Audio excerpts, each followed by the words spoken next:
Tell us now, as you've reported, her net worth is now $125,000. What assets make that up?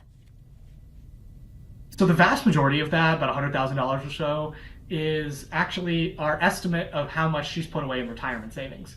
It's tough to know because Congress people don't actually have to disclose the balances in their thrift savings accounts, which is the sort of the 401k equivalent for government employees.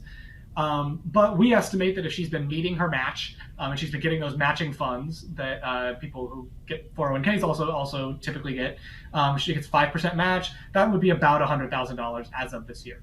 The other assets in that we're talking about when we're making up that fortune of hers, we have a couple of cash accounts, savings accounts, that kind of thing. None of them are larger than the sort of smallest bracket that they have to disclose, which is between $1,000 and $15,000 worth of value.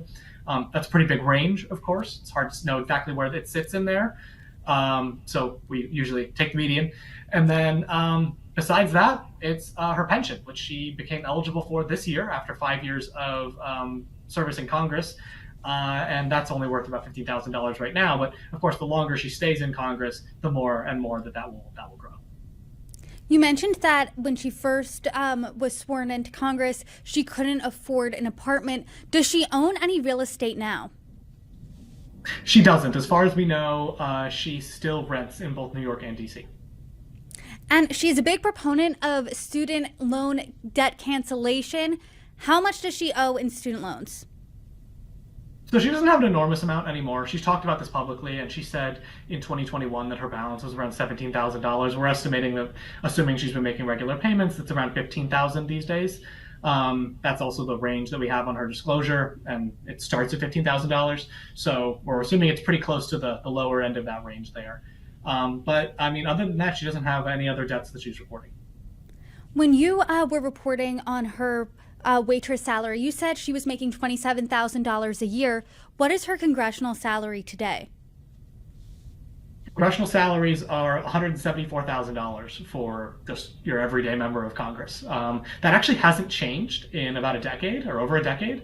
Congress has routinely paused the sort of annual increase that would come with cost of living.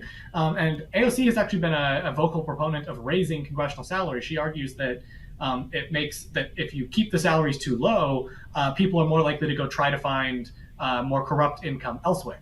So maybe they go trade stocks that they aren't supposed to, insider trading, or they try to go do other various deals. She refuses to own private stocks. That's something that she has made part of her persona. But she has argued that Congress should be paid more than they are today.